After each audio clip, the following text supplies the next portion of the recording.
வணக்கம் நண்பர்களே. கதை சொல்லுவதும் கதை கேட்பதும் எவ்வளவு சுகமான அனுபவம். கதை சொல்லி கி ராஜநாராயணன் ஐயா காலத்திலிருந்து இன்று என்னுடைய நண்பர் திரு பவா செல்லத்துறை வரை எவ்வளவு பேர் கதை சொல்லி கொண்டிருக்கிறார்கள். அந்த பக்கத்தில் நானும் ஒரு ஓரமாக ஒரு சிறு புள்ளியாக இருப்பதில் மிக்க மகிழ்ச்சி அடைகிறேன். உங்களுடைய பொழுதுபோக்கு பசிக்கு குட்டி குட்டி தீனிகளாக இந்த கதைகளை நான் உங்களோடு பகிர்ந்து கொள்வது பெரிதும் மகிழ்ச்சி. தொடர்ந்து நாம் கதைப்போம் நண்பர்களே. நன்றி, வணக்கம். வணக்கம் நண்பர்களே. இந்த வாரம் நமக்கான கதை தலைப்பு தலை தீபாவளி. இந்த கதை ஒரு 10 வயசு பையனுடைய பார்வையிலிருந்து நடக்கிற கதையாக இருக்குது. அவன் வாழ்க்கையில் என்ன நடந்துச்சுன்றதை அவன் சொல்கிறத கேட்கலாமா? என் பேர் ராமகிருஷ்ணன். இந்த பேர் எனக்கு ரொம்ப பிடிக்கும். ஏன்னா என்னை ராமுன்னு கூப்பிடுவாங்க, கிருஷ்ணான்னு கூப்பிடுவாங்க, கிருஷ்ணன்னு கூப்பிடுவாங்க. ஸ்கூலில் டீச்சர்ஸ் எல்லாம் ராமகிருஷ்ணன்னு கூப்பிடுவாங்க. இவ்வளோ பேர் பாருங்களேன். எனக்கு ரொம்ப சந்தோஷம். எங்கள் வீடு சாஃபனாமேட்டில் இருக்குது. எனக்கு எங்கள் அண்ணன் பாபு அண்ணன், நானும் அவனும் சாஃபனாமேட்டில் இருக்கிற ஆஷ்ரம் ஸ்கூலில் படிச்சுன்னுக்கிறோம். நான் 5ஆப்பு படிக்கிறேன், அவன் 7ஆப்பு படிக்கிறான். எங்கள் அப்பாவும் சித்தப்பாவும் பேரிய சுப்பிரமணியசாமி கோயில் தெருவில் ஒரு துணி கடை வச்சுருக்குறாங்க. எங்கள் சித்தப்பா என்னை ராமான்னு கூப்பிடுவார். அவருக்கு நானா ரொம்ப இஷ்டம். ஞாயிற்றுக்கிழமையெல்லாம் என்னை கூட்டின்னு போயிட்டு அங்கே காந்தி ரோட்டில் பானிபூரி, அப்புறம் இந்த ஜாங்கிரி, ஜிலேபி எல்லாம் வாங்கி தருவார். சித்தப்பா எனக்கும் சரி, பாபு அண்ணாக்கும் சரி ரொம்ப இஷ்டம். நாங்கள் 2 பேரும் காலையில் 9 மணிக்கு ஸ்கூல் போயிடுவோம். சித்தப்பா காலை 7 மணிக்கெல்லாம் சைக்கிளில் கிளம்பி போயிடுவார் கடை திறக்கிறதுக்கு. அப்பா 9 மணிக்கு அவர் ஸ்கூட்டரில் சித்தப்பாவுக்கு டிஃபன் எடுத்துன்னு போயிடுவார். அப்புறமா மத்தியானத்தில் கடையிலேருந்து யாராவது அண்ணா வந்து சாப்பாடு எடுத்துன்னு போவாங்க. ஒரு நாள் ஞாயிற்றுக்கிழமை காலையில் அம்மா எழுப்பினாங்க என்ன, டேய் எழுந்துடுறா, நம்ம குடியாத்துக்கு போனோம், சித்தப்பா பொண்ணு பார்க்க போகிறாரு அப்படின்னாங்க. எனக்கு ஒன்றும் புரியல. ஏம்மா நாளைக்கு திங்கக்கிழமை ஸ்கூலுக்கு வந்தாலே நிறைய பொண்ணு பார்க்கலாமே, எதுக்குமா சித்தப்பா குடியாத்துக்கு போய் பார்க்குறாரு அப்படின்னாங்க. அம்மா சிச்சினே, டே மண்டு, சித்தப்பா கல்யாணம்டா, அதுக்காக பொண்ணு பார்க்க போகிறாரு, அங்கே ஒரு தாத்தா வீடு இருக்காங்க, நம்ம போகிறோம், நம்ம காரில் போகிறோம் அப்படின்னாங்க. அவ்வளோதான். எனக்கு பயங்கர ஜாலி. கார்னால் ஜன்னல் ஓரமாக உக்காந்துக்கலாம், சிலு சிலுன்னு காற்று அடிக்கும், நல்லாயிருக்கும். சரின்னு எடுக்கிறேன். நானும் போய் ரெடியானேன். சித்தப்பா 8 மணிக்கெலாம் இங்கே வெளியே போனாங்க. போயிட்டு வரும்போது 2 பை நிறைய பொருளுங்கள்லாம் எடுத்துன்னு வந்தார். அந்த பையிலேருந்து எடுத்து வெளியே வைக்கிறார். நம்ம தொப்பி கவுத்து வச்சா இருக்குமே, அந்த மாதிரி மூங்கில் கூட மாதிரி இருந்துச்சு. அதில் என்னவோ வச்சு மேலே மந்தார இலை வச்சு நல்லா நூல் போட்டு சுற்றி வச்சுருந்தாங்க. சித்தப்பா கேட்டேன், சித்தப்பா என்னது இது அப்படின்னா. சித்தப்பா சொன்னால், டே ஒன்றில் லட்டு இருக்குது, ஒன்றில் ஜாங்கிரி இருக்குது, ஒன்றில் மைசூர் பாக்கு இருக்குது அப்படின்னாரு. அப்புறம் மிச்சரு, வாழைப்பழம், ஆப்பிள், பூவெல்லாம் வச்சுருந்தார். அம்மா எல்லாத்தையும் 2 பையில் எடுத்து அழகாக அடிக்கிட்டாங்க. கரெக்டாக 10 மணிக்கு கார் வந்துடுச்சு. காரு மஞ்சா கலரில் இருந்துச்சு மேலே. அப்புறம் முன்னாடியும் பின்னாடியும் கருப்பு கலரில் பெயிண்ட் அடிச்சிருந்துச்சு. நானும் சித்தப்பா முன்னாடி உட்காந்துனோம். சித்தப்பா பட்டு வேஷ்டி பட்டு சட்டெல்லாம் போட்டு இருந்தார். அம்மா பார்த்துடா, சித்தப்பா துணியெல்லாம் நசிக்கிடாத அப்படின்னாரு. நானும் ஓரமாக உட்காந்துன்னு வேடிக்கை பார்க்க ஆரம்பித்தேன். சித்தப்பா, அப்பா, அம்மா, பாபு அண்ணா 3 பேரும் பின்னாடி உட்காந்துனாங்க. போகும்போதெல்லாம் அம்மா எங்களுக்கு சொல்லின்னு வந்தாங்க, டேய் அங்கே வந்து காஃபி கொடுப்பாங்க, அப்புறம் சாப்பிட்றதுக்கு என்ன கொடுப்பாங்க, எல்லாத்தையும் எடுத்துன்னு கடப்படலாம் சாப்பிடக்கூடாது, என்னை பார்க்கணும், நான் தலையாட்டினா மட்டும்தான் நீங்கள் சாப்பிட்ணுன்னாங்க. சரி நாங்கள் கேட்டுக்கணும். போகும்போது வழியில் பொய்கை, செதுவாலைன்ற ஊரெலாம் பார்த்தோம். அப்புறம் பள்ளிக்கொண்டான்னு ஊர் பார்த்த உடனே அங்கே தான் ரைட்டில் திரும்பினாங்க. திரும்பி நேராக போகிறோம். அம்மா என்ன சொன்னாங்க, திடீர்னு ரங்கநாதரை பார்த்துட்டு போயிடலாம் அப்படின்னாங்க. யாரை பார்க்க போகிறாங்கன்னு நான் நின்னேன். பார்த்தா ஒரு கோயில் வாசலில் போய் வண்டி நின்றுச்சு. எல்லோரும் இறங்கி அங்கே போனோம். அப்போனா அது ரங்கநாத சாமி கோயில். சரின்னு அங்கே எல்லோரும் சாமி கும்பிட்டு வெளியே வந்தோம். சித்தப்பா என்கிட்ட ஒரு 10 ரூபா கொடுத்து உண்டியில் போட சொன்னார். எனக்கு ரொம்ப பெருமையாக இருந்துச்சு. போய் பெருமையாக 10 ரூபா உண்டியில் போட்டேன். எல்லோரும் அப்புறம் கிளம்பி நேராக போனோம். நேராக உள்ள ஊருக்கு போனோம். போகும்போது வயலெல்லாம் சினிமா கொட்டாயெல்லாம் இருந்துச்சு. பார்த்துன்னு போனோம். நேராக ஒரு கோயில், கங்கை அம்மன் கோயில் இருந்துச்சு. அது பக்கத்தில் ஒரு பெரிய வீடு. அங்கே தான் போய் கார் நின்றுச்சு. நாங்கள்லாம் இறங்கணும். ஒரு அக்கா பட்டு பாவாடை தாவணியெல்லாம் கட்டின்னு அழகாக இருந்தாங்க. அவங்க பார்த்து எங்களை எல்லாம் உள்ளே அவங்க தான் கூப்பிட்டு போனாங்க. நாங்கள் உள்ளே போனோன்னா ஒரு சின்ன சோஃபா இருந்துச்சு. நானும் சித்தப்பாவும் அதில் உட்காந்துக்கணும். ஒரு பெரிய சோஃபாவில் அம்மா, அப்பா, பாபு 3 பேர் உட்காந்துருந்தாங்க. இன்னொரு சோஃபாவில் ஒரு தாத்தாவும் பாட்டியும் உட்காந்துருந்தாங்க. அப்புறம் அப்படியே பேசினே இருந்தாங்க.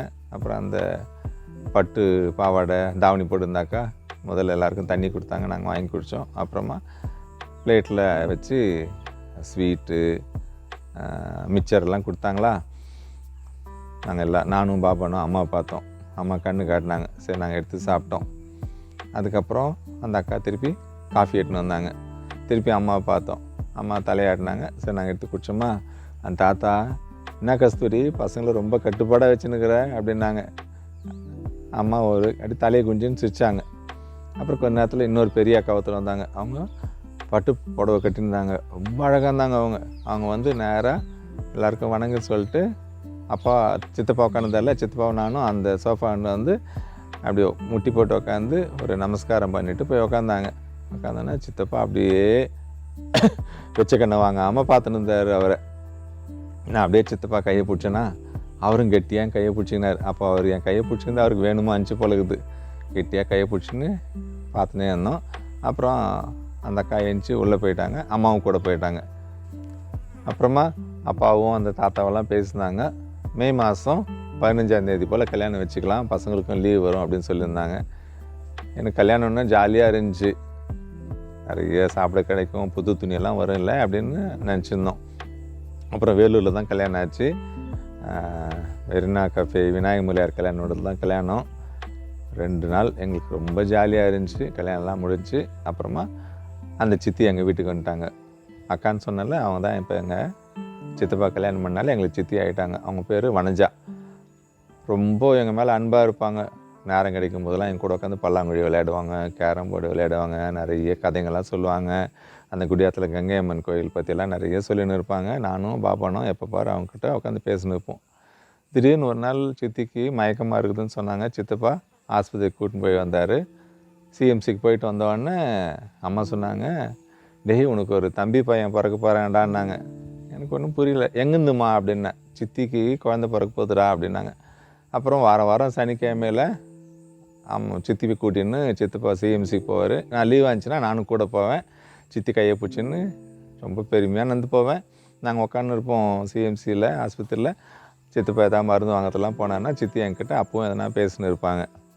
அப்புறமா கொஞ்ச நாள் கழித்து சித்திக்கு வந்து உட்கார வச்சு ஒரு நாள் சந்தனம்லாம் பூசினாங்க. அப்புறமா அவங்கள கூப்பிட்டு போனாங்க. அவங்க வீட்டுக்கு போயிட்டு வந்தாங்க.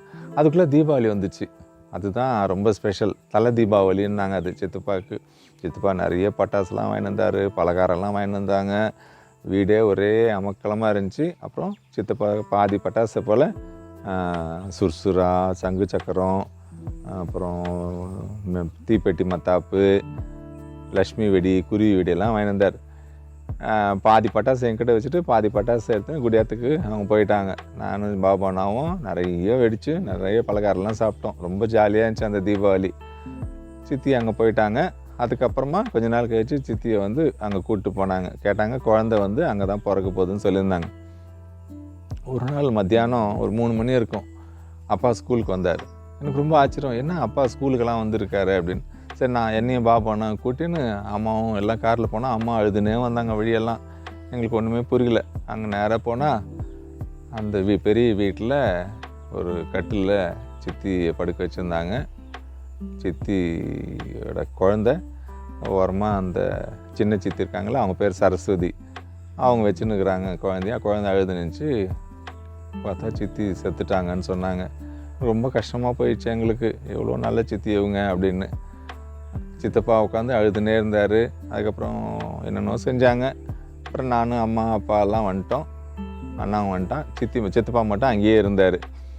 அதுக்கப்புறம் ஒரு வாரம் கழித்து வந்தார். அவர் ரொம்ப தாடியெல்லாம் வச்சுன்னு பார்க்கவே சித்தப்பாவை கஷ்டமாக இருந்துச்சு. ஒரு 2-3 மாதம் குழந்தை அங்கேயே தான் இருந்துச்சு. அதுக்கப்புறம் ஒரு தடவை சொன்னாங்க, சித்தப்பாக்கும் சரஸ்வதி சித்திக்கும் கல்யாணம், அங்கேயே கோயிலே கல்யாணம்னு சொன்னாங்க. சரின்ட்டு எல்லோரும் போனோம். கல்யாணம்லாம் முடிஞ்சு திருப்பியும் தீபாவளி வந்துச்சு. எனக்கும் பாபானாக்கும் ஒரே சந்தோஷம். இந்த வருஷமும் தீபாவளிக்கு நமக்கு நிறைய பட்டாசுலாம் கிடைக்க போகுது, நிறைய பலகாரம் இருக்க போகுதுன்னு நினச்சிருந்தோம். அதே மாதிரி தான் வாங்கினாங்க. பலகாரம் பட்டாசுலாம் வாங்கினாங்க. ஆனால் கொஞ்சமாக தான் வாங்கினாங்க இந்த தடவை. வாங்கிட்டு பாப்பா, சரஸ்வதி சித்தி, சித்தப்பா 3 பேர் மட்டும் காரில் போயிட்டாங்க. எங்களுக்கு எதுவும் பட்டாசும் இல்லை, எதுவும் பலகாரம் இல்லை. நான் அம்மாட்ட கேட்டேன், அம்மா ஏம்மா நமக்கு எதுவும் பட்டாசு இல்லை, பலகாரம் இல்லைன்னு. அதுக்கு அம்மா சொன்னாங்க, இல்லைடா நமக்கு வனஜா சித்தி இறந்துட்டாங்க இல்லையா, ஒரு வருஷம் நமக்கு எதுக்கும் பண்டிகையே இல்லை அப்படின்னு. சித்தப்பா மட்டும் பட்டாசுலாம் எடுத்துன்னு போனாரேம்மா அப்படின்னு. அதுக்கு அவங்க சொன்னாங்க, இல்லைடா வனஜா அவங்க சரஸ்வதி சித்தி கூட கல்யாணம் ஆகிடுச்சு இல்லையா, அதனால் இந்த வருஷம் அவருக்கு அங்கே தலை தீபாவளி, அதனால் அங்கே போயிருக்கிறாரு அப்படின்னாங்க. எனக்கு ஒன்றும் புரியல. வனஜா சித்தி இறந்துட்டாங்க, சித்தப்பா ஆனால் திருப்பியும் தீபாவளி கொண்டாடுறாரு, நமக்கு மட்டும் தீபாவளி இல்லைன்றாங்களே. எனக்கு ஒன்றும் புரியலைங்க. வணக்கம் நண்பர்களே, மீண்டும் சந்திப்போம். தீபாவளி தீபாவளி தான் மாப்பிள்ளைக்கு தீபாவளி தான். தீபாவளி தீபாவளி தான் மாப்பிள்ளைக்கு தீபாவளி தான்.